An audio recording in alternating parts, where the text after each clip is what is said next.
श्री कृष्ण आयुष विश्वविद्यालय के कुलपति प्रोफेसर वैद्य करतार सिंह धीमान ने कहा कि गर्भ संस्कार केवल एक परंपरा नहीं बल्कि ये वैज्ञानिक दृष्टिकोण से संतुलित और स्वस्थ समाज की नींव है।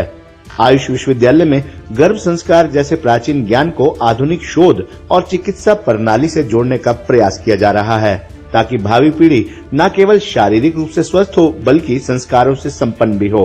वे आयुष विश्वविद्यालय के आयुर्वेद अध्ययन एवं अनुसंधान संस्थान आयुर्वेदिक अस्पताल में प्रसूति एवं स्त्री रोग विभाग द्वारा स्थापित किए गए गर्भ संस्कार केंद्र के शुभारंभ अवसर पर संबोधित कर रहे थे। इस अवसर पर प्रसूति एवं स्त्री रोग विभाग के चेयरमैन एवं डीन एकेडमिक अफेयर प्रोफेसर वैद्य जितेश कुमार पंडा, प्राचार्य प्रोफेसर वैद्य देवेंद्र खुराना, चिकित्सा अधीक्षक प्रोफेसर वैद्य राजेंद्र चौधरी, प्रोफेसर सीमा एवं वैद्य सुनीति तंवर समेत अन्य स्टाफ भी उपस्थित रहा। कुलपति प्रोफेसर धीमान ने कहा कि आयुर्वेद के अनुसार गर्भधारण से पहले और गर्भावस्था के दौरान माता पिता के आहार, व्यवहार और विचार तीनों का प्रभाव शिशु के जीवन पर पड़ता है। यदि माता पिता वैज्ञानिक तरीके से गर्भ संस्कार अपनाएं तो श्रेष्ठ, चरित्रवान और देश हित में कार्य करने वाली संतान को जन्म देना संभव है। ये केवल व्यक्ति का नहीं, राष्ट्र निर्माण का मार्ग है। कुलपति प्रोफेसर वैद्य करतार सिंह धीमान ने कहा कि गर्भ संस्कार एक आयुर्वेदिक और वैदिक परंपरा है जिसका उद्देश्य गर्भधारण से पहले और गर्भावस्था के दौरान माता पिता और भ्रूण के शारीरिक, मानसिक, भावनात्मक और आध्यात्मिक स्तर को शुद्ध व संतुलित करना होता है। ये न केवल स्वस्थ शिशु के जन्म के लिए महत्वपूर्ण माना जाता है बल्कि संस्कारित, गुणवान और तेजस्वी संतान के लिए भी लाभकारी है।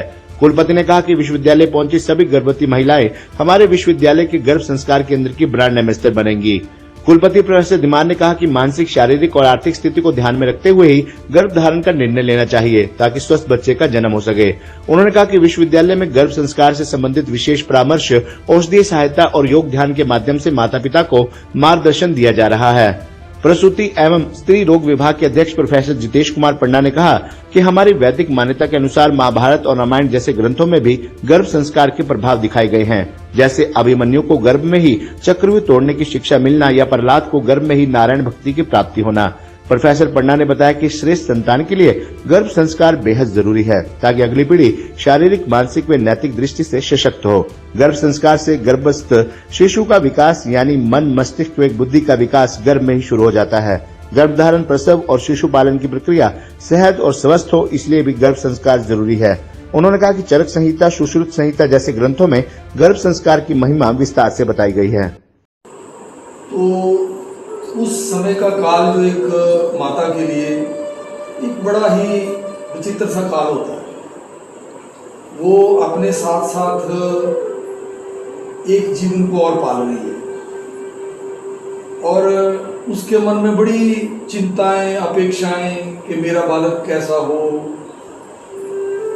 कैसा बने, शारीरिक तौर पर कैसा हो, दिमागी तौर पर कैसा हो। ये सारी बातें जो माताएं बन चुकी हैं उनको पता है।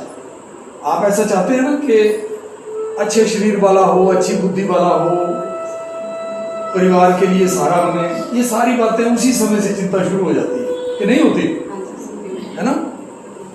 तो इस समय में दो चीजों की बड़ी आवश्यकता होती है।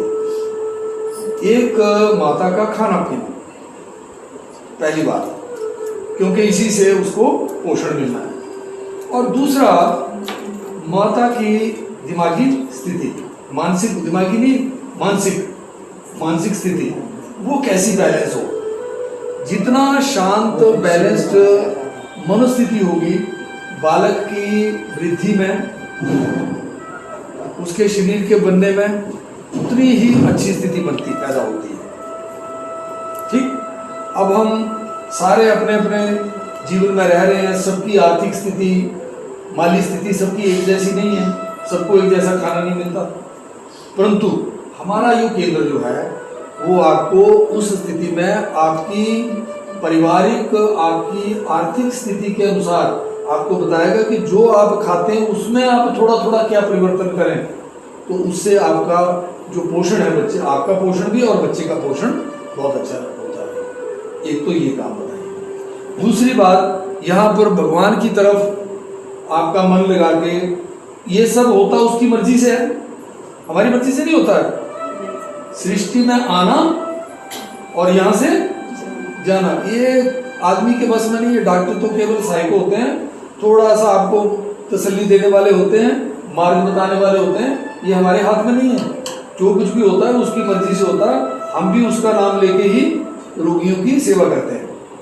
ठीक है, तो एक तो उस स्थिति में आपको मन को लाने की बात करेंगे। ठीक है, तीसरी बात ये करेंगे कि आप जब माता बनने के अंतिम चरण में आए तो आपकी शारीरिक स्थिति उस प्रकार की हो जाए कि सुख प्रसव हो जाए। तीसरी स्थिति ये होती है, क्या हो जाए?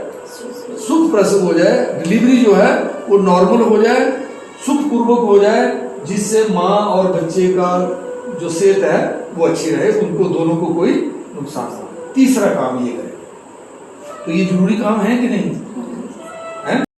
गर्भ संस्कार केंद्र का मुख्य प्रयोजन हमारा एक स्वस्थ शिशु, स्वस्थ माता और स्वस्थ समाज के निर्माण के लिए गर्भधारण से पूर्व, गर्भावस्था में और प्रसव के समय तक एक माता के लिए सुखद अनुभव हो, जिससे बालक स्वस्थ हो, माता स्वस्थ रहे और एक पुष्ट शरीर वाला बालक, एक सुदृढ़ मानसिक स्थिति वाला बालक पैदा हो, जो कि समाज के उत्थान के, देश के निर्माण में अपना सकारात्मक योगदान दे पाए। ये इसका उद्देश्य है।